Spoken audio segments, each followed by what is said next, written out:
توکل علی اللہ، اس کے معنی بھی بتا چکا ہوں. یہ معنی نہیں ہے کہ محنت نہ کرو، مشقت نہ کرو، اسباب و وسائل حاصل کرنے کی کوشش نہ. نہیں، اعدوا لہم ما استطعتم، اپنے امکان بھر جو کچھ کر سکتے ہو کر گزرو، جتنا سامان جمع کر سکتے ہو جمع کرو، لیکن کبھی یہ نہ سمجھنا کہ نتیجہ جو ہے وہ ان وسائل اور ذرائع کے اوپر ہے.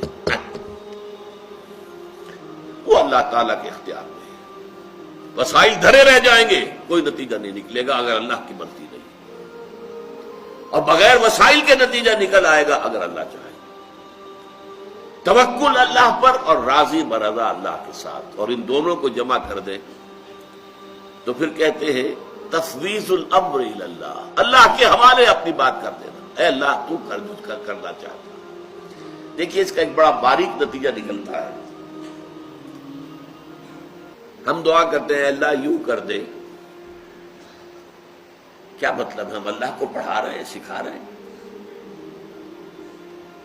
کیا ہم زیادہ بہتر جانتے ہیں اللہ سے؟ کیا پتہ جو ہم مانگ رہے ہیں اس میں خیر ہے بھی کہ نہیں ہے؟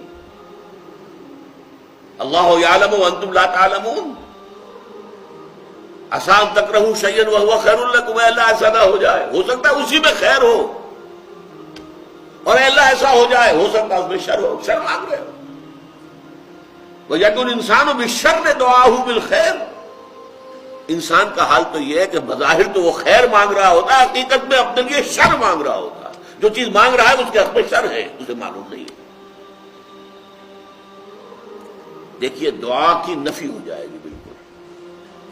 میں اللہ کو کیا پڑھاؤں، کیا سکھاؤں؟ وہ سب کچھ جانتا ہے.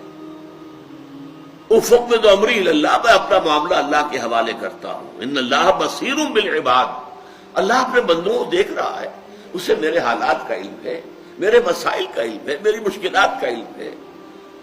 کوئی چیز میں اس کے علم میں اضافہ نہیں کر سکتا. پھر اسے معلوم ہے میرے حق میں کیا بہتر ہے کیا بہتر نہیں ہے. میں کیا پڑھاؤں اور کیا سکھاؤں اور کیا کہوں کہ یہ کر اور یہ نہ کر. ساری دعائیں ختم ہو کر صرف دعائیں رہ جائیں گی، اے اللہ ہدایت دے، اے اللہ ہدایت پر استقامت عطا فرما.